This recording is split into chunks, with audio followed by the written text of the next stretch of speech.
ที่ข้าพเจ้าทั้งหลายได้นอบน้อมเอามาเป็นสรณะที่พึ่ง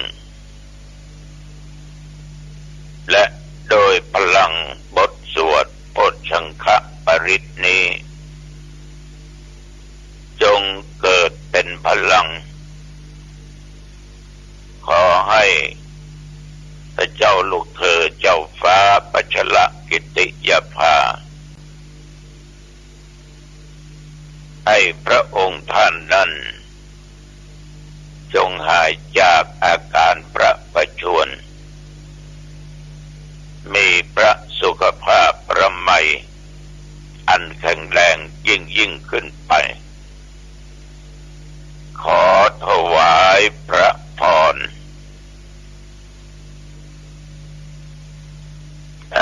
กรมอุตุได้ประกาศบอกว่านับตั้งแต่เมื่อตะวันวามาจนถึงปัจจุบันประเดี๋ยวนี้แถวบริเวณวัดหนองตองและใกล้เคียงเมื่อตะวันวานี้ก็มีฝนตกเล็กน้อยมิดมัด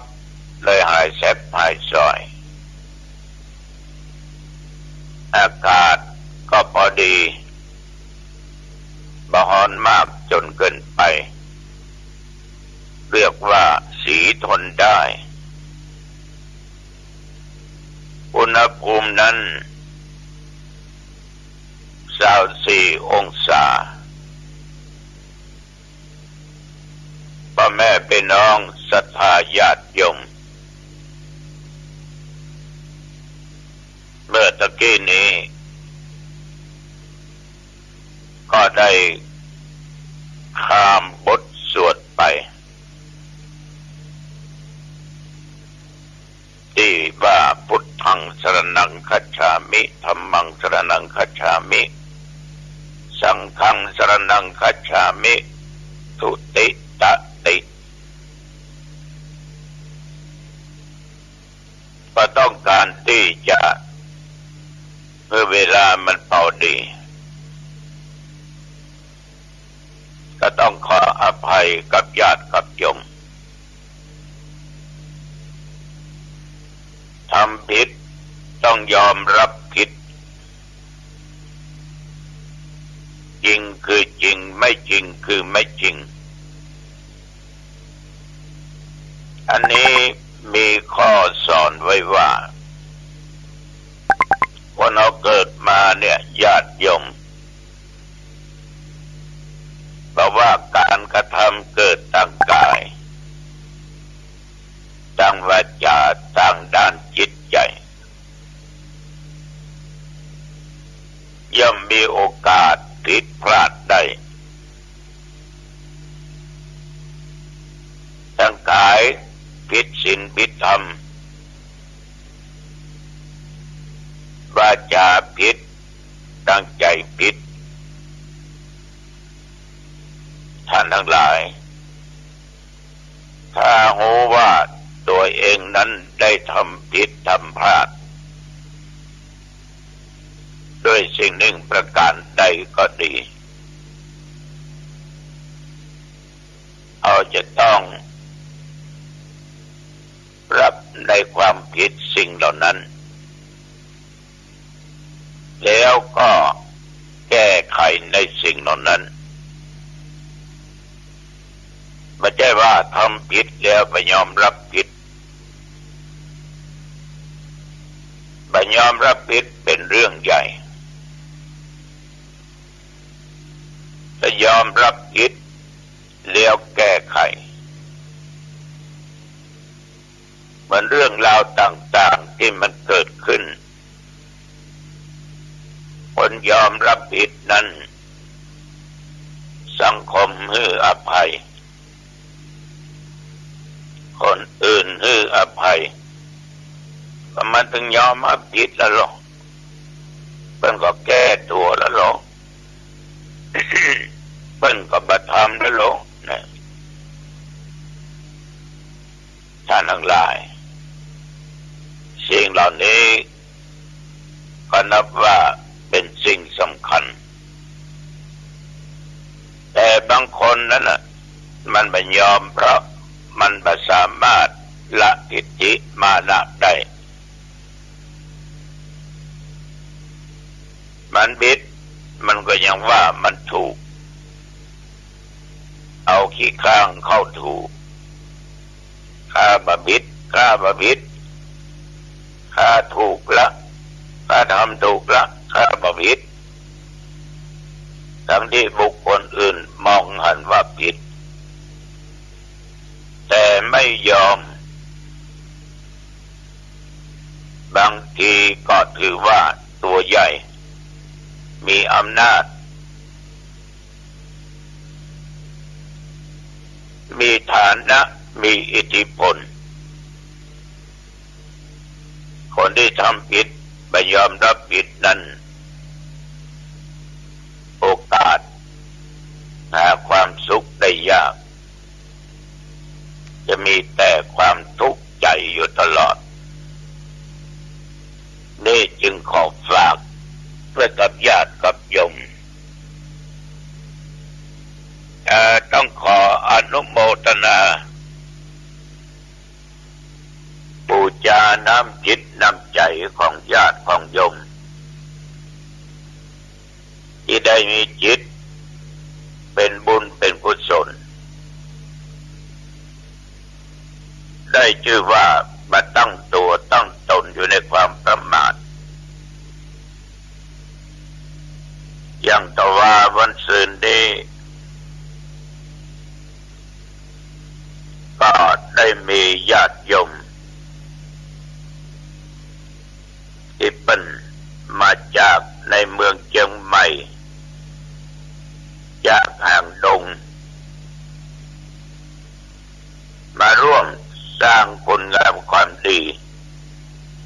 ในทานบารมีเพื่อมีจ่าสิบตำรวจสมนึกคุณโยมสิริพันธ์เตจนังอันนี้บ้านบักไก่อยู่บ้านบวกตำบลบ้านหนองแก้วอำเภอหางดงเชียงใหม่พ่อสมนึกโยมสิริพันธ์นี้ได้ฟังธรรมะจากตุเจ้า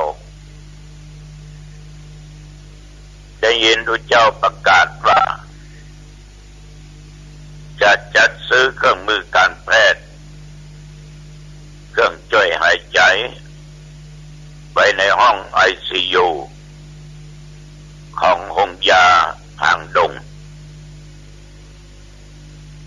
เกิดศรัทธาความเชื่อขึ้น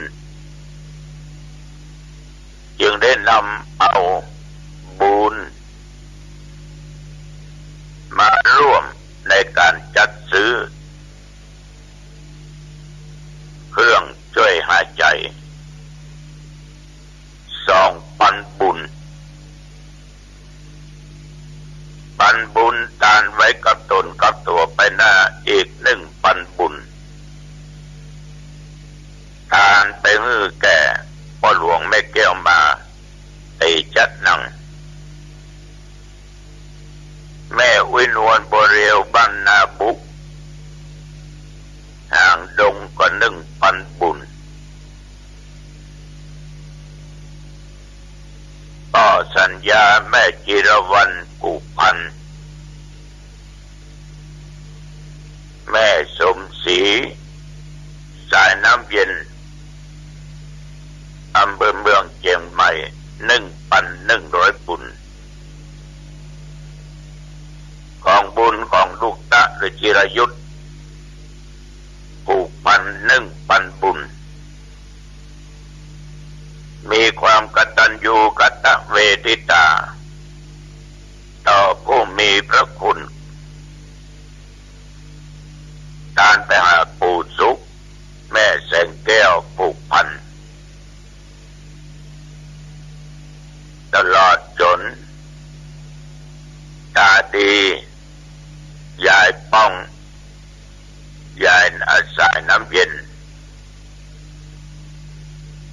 และจิรยุทธ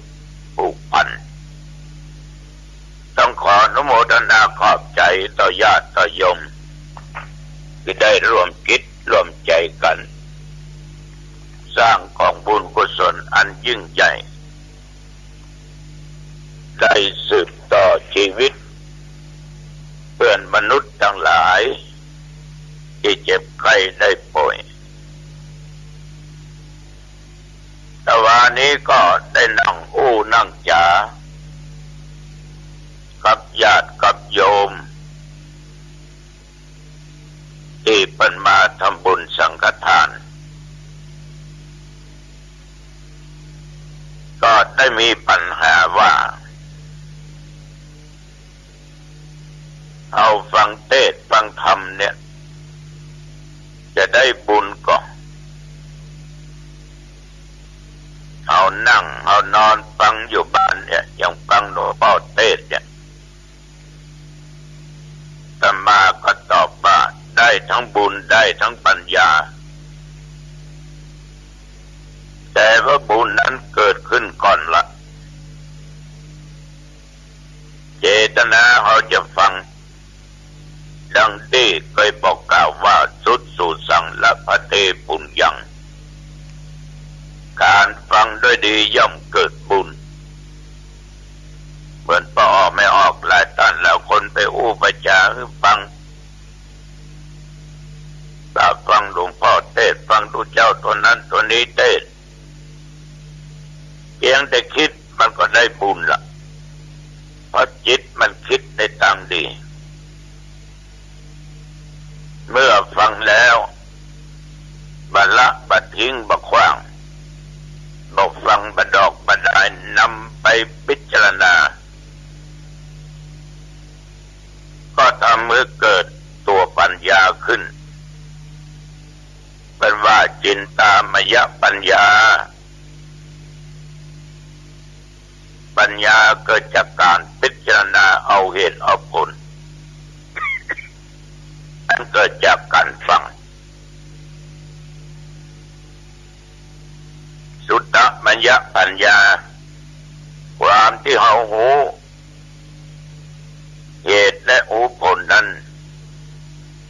เกิดจากการฟังเกิดจากการศึกษาเล่าเรียนนอกจากนั้นญาติโยม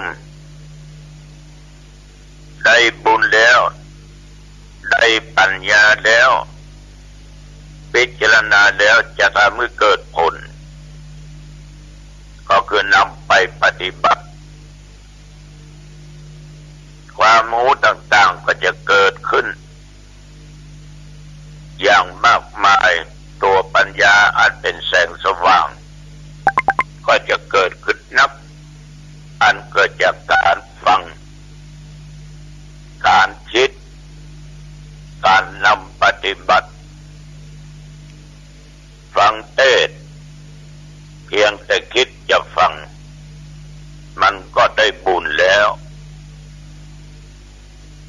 ฉะนั้นญาติโยมท่านผู้ฟังทั้งหลายเหมือนโยมทุกท่านทุกคนนั่งฟังตุเจ้าวัดหนองตองประเดี๋ยวเนี่ยได้ทั้งปัญญาได้ทั้งบุญนะบุญคือความดีเพราะเอาฟังแล้วเอากลัวบาปกลัวกรรมในทางบดีเลยงดเว้นละบาปละมหาบุญฉะนั้นท่านผู้ฟังบุญนี้เกิดขึ้นได้กับทุกคนตัวปัญญาเกิดขึ้นได้กับทุกท่าน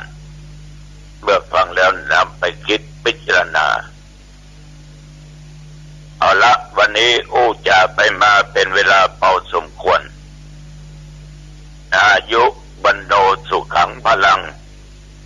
พบกันใหม่โอกาสหน้าเจริญพรธรรมสาระวันนี้ผมเกษตรเพชรสำริดผู้ดำเนินรายการก็นำหลักธรรมคำสอนที่มีการย่นย่อ